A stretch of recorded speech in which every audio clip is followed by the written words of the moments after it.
কালিতো মই ৰাতি শুতে মই এটাই ভাবিছো যে জুবিনে ক'বাত ওপৰৰ পৰা মোক চাই আছে আৰু তাৰ কাৰণে মই জুবিনৰ কাৰণে এইখিনি কৰিলো। জুবিন অনুৰাগীয়ে এই কল ৰেকৰ্ডিংটো সম্পূৰ্ণকৈ শুনক। এই কল ৰেকৰ্ডিংটোত জুবিনদাৰ হত্যাকাৰী কোন আছিল সুন্দৰভাৱে ওলাই পৰিছে।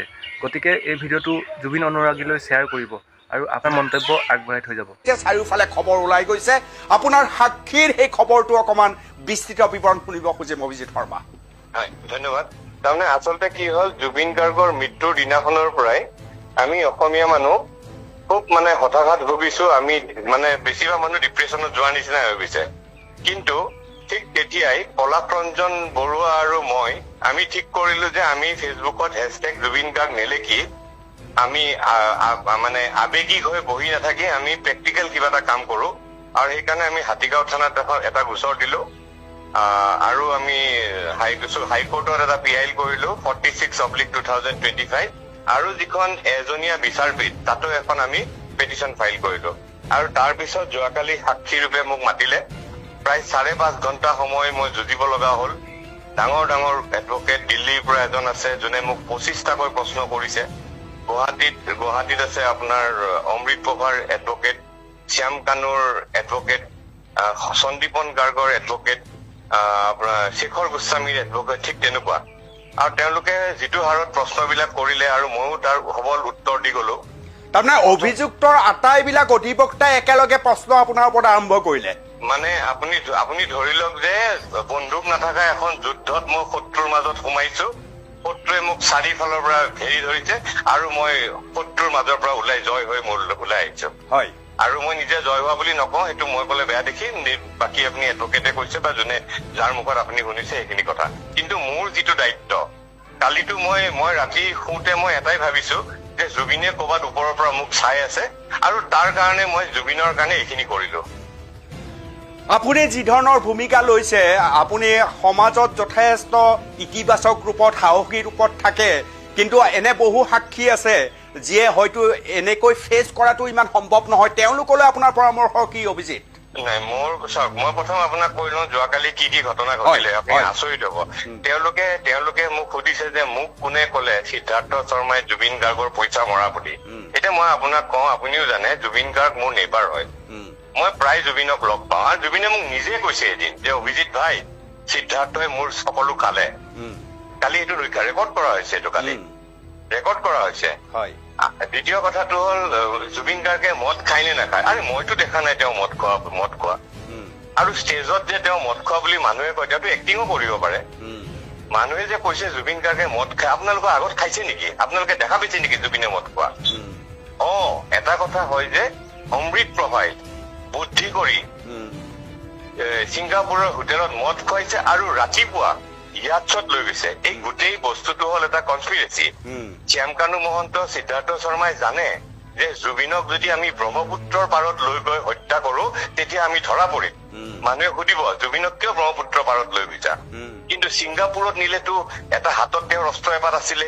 নৰ্থ ইষ্ট ফেষ্টিভেলৰ নামত ছিংগাপুৰত লৈ গ'ল। মোক তেওঁলোকে সুধিছে যে গৰিমা গাৰ্গে জানে নে নাজানে জুবিন গাৰ্গৰ বেমাৰ হৈ আছে? মোৰ জানে। তেতিয়াহলে কিয় পঠাইছে? গৰিমা গাৰ্গ ডাঙৰীয়ানীয়ে ছিংগাপুৰত নৰ্থ ইষ্ট ফেষ্টিভেললৈহে পঠাইছে, সাগৰৰ পাৰলৈ পঠোৱা নাই নহয়। তাৰপিছত মোক সুধিছে যে আপোনাৰ মই বোলে পাব্লিচিটিৰ কাৰণে বোলে কেছটো দিছো। মই কৈছো যে মোৰ পাব্লিচিটি কৰিব নালাগে, আপুনি ফেচবুকটো খোলক, এতিয়া মোৰে ভিডিঅ' পাব। আৰু আপুনিহে পাব্লিচিটি লবলৈ মোক সেই প্ৰশ্নটো কৰিছে। তেওঁলোকৰ উকিলে মোক যেতিয়া প্ৰশ্ন কৰে 18টাৰ পৰা 20টা শব্দ থাকে প্ৰশ্নবিলাকত, আৰু মোক এটা শব্দত উত্তৰ দিবলৈ কয়। মই কৈছো মই ৰেপিড ফায়াৰ কৰিব অহা নাই নহয় ইয়াতে। আপোনালোকে 18টাৰ পৰা 20টা প্ৰশ্ন কৰিব, ময়ো 10টাৰ পৰা 12টা প্ৰশ্ন কৰিম। শ্যামকানু মহন্তহঁতে, আমি যেতিয়া কেমেৰাত চাই আছো, শ্যামকানু মহন্তহঁত চব কেমেৰাৰ পৰা লুকাই আছে। অকল PSO দুজনৰ সন্মুখত ৰাখি থৈ দিছে। PSO দুজনৰ লগত আমাৰ কি কাম? ত মই জাজক কৈছো বোলে মিলৰ্ড, তেওঁলোকেতো মোক চাই আছে। বোলে হয় চাই আছে, ময়ো তেওঁলোকক চাব বিচাৰিছো, কেমেৰাৰ আগত আহিবলৈ কওক। গোটেই কেইজন কেমেৰাৰ আগত আহি থিয় হৈছে। কিয় নাহিব? তেওঁলোকে যদি মোক চাই ময়ো চাব বিচাৰো তেহেঁতক। সন্দীপন গাৰ্গে দাড়ি ৰাখিছে, বাকী কেইটা একদম ক্লিন চিন মিলমিলীয়া হৈ বহি আছে। তেহেঁতৰ মুখত কোনো কোনো মানে হেৰিয়ে নাই, অনুশোচনাই নাই, কোনো অনুশোচনা নাই ন? কোনো অনুশোচনাই। তেহঁতে বহি আছে, হেৰি কৰি আছে, মানে এনেকুৱা লাগিছে যেন তেওঁলোকৰ কোনো অনুশোচনাই নাই যে হাৰ্ট ড্ৰপ জুবিন মৰি থাকিলে, তেহঁতে মাৰিলে। মোক এজন উকিলে সুধিছে যে আপুনি জানে নে নাজানে যে ৰেষ্টুৰেণ্টত যে মদ খাইছিলে তাৰে বিলখিনি পৰীক্ষিত শৰ্মাই দিছে। তেতিয়া মই তেওঁ সুধিলো যে আপুনি জানে নে নাজানে অমৃত প্ৰভাই যে মদ খুৱাই ইয়াত চলে লৈ গৈছিল, আপুনি সেইটো জানে নে নাজানে? মই উল্টাই তেওঁক প্ৰশ্ন কৰিছো, মই নাজানো। মোৰ কথাটো হ'ল যে মোক মাতিছা, মই গৈছো, তোমালোকে যদি ভালকৈ প্ৰশ্ন কৰিবা ময়ো ভালকৈ উত্তৰ দিম, তোমালোকে যদি বেয়াকৈ প্ৰশ্ন কৰা ময়ো বেয়াকৈ উত্তৰ দিম। কাৰণ মইতো ক্ৰিমিনেল নহয়, মই মাৰ্ডাৰাৰ নহয়, মই সাক্ষী দিবহে গৈছো। তোমালোকে যদি ভদ্ৰ ব্যৱহাৰ কৰা ময়ো ভদ্ৰকৈ উত্তৰ দিম, তোমালোকে যদি বেয়া ব্যৱহাৰ কৰা ময়ো তোমালোকক বেয়াকৈ উত্তৰ দিম।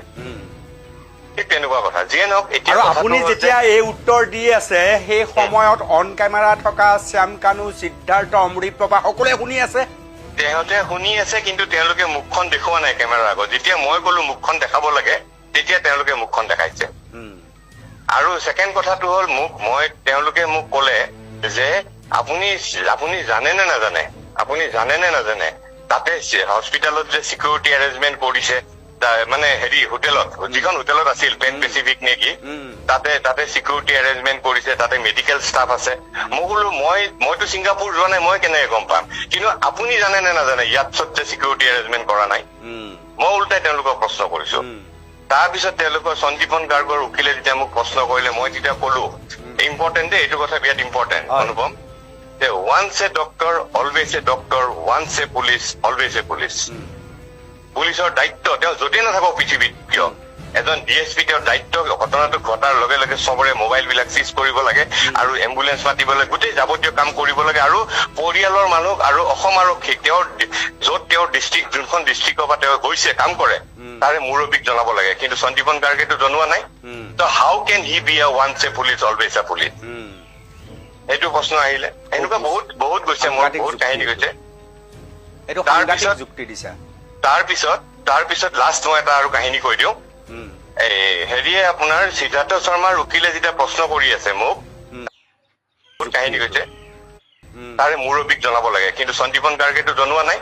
ত' how can he be a once a police always a police? সেইটো প্ৰশ্ন আহিলে। এনেকুৱা বহুত গৈছে, মোৰ বহুত কাহিনী গৈছে। তাৰপিছত লাষ্ট মই এটা আৰু কাহিনী কৈ দিওঁ। হেৰিয়ে আপোনাৰ সিদ্ধাৰ্থ শৰ্মাৰ উকিলে যেতিয়া প্ৰশ্ন কৰি আছে মোক, তাৰে উত্তৰত তাৰমানে মোৰ প্ৰত্যেকটো কথাত তাৰমানে শ্যাম কানু মহন্তৰ কথাটো টানা গৈছে। আৰু তেতিয়া শ্যাম কানু মহন্তৰ উকিলজনে সিদ্ধাৰ্থ শৰ্মাৰ উকিলক অনলাইন ধমকি দিছে যে ইউ আৰ স্পইলিং মাই ক্লাইণ্ট ইমেজ। তেহঁতৰ মাজতে কাজিয়া লাগি গ'ল লাষ্টত। যিয়ে নহওক, এতিয়া মই এটা দৰকাৰী কথা ক'ব বিচাৰিছো। ইয়াৰ আমুঠো আমি চবে জুবিনক ভাল পাওঁ, জুবিনৰ কাৰণে আমি চবে যুঁজি আছো। কিন্তু এই যিসকল মানুহক ন্যায় মানে সাক্ষীৰ কাৰণে মাতিছে, দুদিন দেৰি হ'ব পাৰে, কিন্তু সেইখিনি কষ্ট কৰিব লাগিব। অধৈৰ্য হৈ পেলাই গুচি নাযাব যে মই তিনচুকীয়াৰ পৰা আহিছো, মই 3 দিন গুৱাহাটীত ৰখি থাকিম নেকি, সেইটো নকৰিব। এইখিনিয়ে অনুৰাগীৰ যুদ্ধ কৰাৰ সময় নহয়, এইখিনিয়ে আচল সময়। এইখিনি মই কলো নহয়, যোৱাকালি জুবিনে স্বৰ্গৰ পৰা চাই আছে, ঐ সেয়া চা অভিজিত 5.5 ঘণ্টা মোৰ কাৰণে যুঁজ দিছে আৰু জিকি ওলাই আহিছে। এইটো এটা ডাঙৰ কথা দেই অনুপম, একদম এইটো এটা আশীৰ্বাদ। মই স্বৰ্গৰ পৰা চাই আছে জুবিনে, এই চা অভিজিতে মোৰ কাৰণে কথা কওঁতে মোৰ গা হিৰাই গৈছে। সেইটোৱে কথা। চ' এই যে আমাক যে চাই আছে হা, আৰু মোক বুলি নহয়, যোন মানুহ আহি চবকে চাই আছে, আৰু লগতে যোনে জুবিনক লৈ ৰাজনীতি কৰিছে, জুবিনৰ বদনাম গাইছে, মানে বদনাম ওলাব চেষ্টা, মৰা মানুহ এজনৰ বদনাম ওলাইছে। মইতো কৈ দিছো নহয়, যি মানুহে জুবিনৰ চৰিত্ৰ হনন কৰিছে, প্ৰত্যেকজন মানুহে, অসমীয়া মানুহে, জুবিনক ভাল পোৱা মানুহে, যোনে কৰিছে, এটা কাণতলীয়া চৰ দিব লাগে গৈ পেলাই। এই যোনেই নহওক, এক কাণতলীয়া চৰ দিব লাগে। যোনে মৰা মানুহৰ ওপৰত চৰিত্ৰ হনন, তাতকৈ বেয়া কথা একোৱেই নাই। যিজন মানুহে আহি কব নোৱাৰে যে মই এই কামটো কৰা নাই, মোৰ চৰিত্ৰ হনন হৈছে, তেনেকুৱা মানুহে চৰিত্ৰ হনন কৰে নেকি? আহিবলগীয়া সাক্ষীক কি আহ্বান জনায়? আহিবলগীয়া সাক্ষীসকলক মই অনুৰোধ কৰিছো যে যিহেতু আপোনালোকে কেছ দিছে দেই, কোনোবাই হয়তো আবেগত দিছে, আবেগত দিলে নহব। এতিয়া অগ্নি পৰীক্ষা, আপোনালোকৰ অগ্নি পৰীক্ষা। এতিয়া চবেই কেছ দিছে কাৰণে চবেই কেছ দিব গৈছে, সেইটো নহয়। আজি এতিয়া এটা শিক্ষা লওক আপোনালোকে যে এনেই কেছ দিলে নহয়, হাতত তথ্য থাকিব লাগিব। আজি আমাৰ FIR খন দিয়ে এতিয়া গোটেই কেছটো চলিব, কাৰণ আমি ডাটা দিছো, তথ্য দিছো, তাতে তথ্য দিয়া। সেইকাৰণে কৈছো যিসকল মানুহ সাক্ষীৰ কাৰণে আহিব সকলোকে মই হাতযোৰ কৰি অনুৰোধ কৰিছো, লাগে দুদিন যদি থাকিব লগা হয়, লাগে ফুটপাথতে থাকক, পইচা নাই যদি ৰেলৱে ষ্টেচনতে থাকক লাগে, কিন্তু থাকি সাক্ষী দি যাব, অধৈৰ্য হৈ গুচি নাযাব। যদি মাংস ভাত খাব লাগে, যদি পইচা নাই নিৰামিষ ভাত খাওক, এখন ৰুটি আৰু পানী খাই পেলাই থাকক, তথাপিও থাকক। লাগে বিস্কুট আৰু পানী খাই থাকক, তথাপিও থাকক। মই কৈছো থাকক আৰু সাক্ষী দি যাওক। আৰু সাক্ষী দিওঁতে দৰকাৰী কথা, তেওঁলোকেতো চেষ্টা কৰিবই হেঁচা দিবলৈ, বিপথে পৰিচালিত কৰিবলৈ। একদম ভয় নকৰিব, ষ্টেণ্ড দিয়ক নিজৰ। আৰু যেতিয়া আপুনি উকিলজনৰ লগত, উকিলজন যেতিয়া আপোনাৰ আগত মানে বিপৰীত পক্ষৰ উকিলে যেতিয়া আপোনাক প্ৰশ্ন কৰিব, উকিলৰ মুখখন আপুনি জুবিন গাৰ্গৰ মুখ কৰি লওক। মইতো মোক যেনেকে মোক যিকেইজন উকিলে কথা মানে হেৰি কৰিছে, মই তেওঁলোকৰ মুখবিলাক মনত নাই, তেওঁলোকৰ মুখৰ আগত মই জুবিনৰ মুখখন মানে চকুৰ আগত লৈ আহিছো। মই তেনেকে কথা পাতিছো যে মই একদম সহজ দেই, প্ৰত্যেকজন মানুহে যদি উকিলজনৰ মুখখনৰ জেগাত যদি জুবিনৰ মুখখন লগাই লৈ মনতে চকুৰ আগত এনেই ধুনীয়াকৈ ওলাই আহিব পাৰিব। সেইখিনিয়ে মোৰ অনুৰোধ। বহুত বহুত ধন্যবাদ।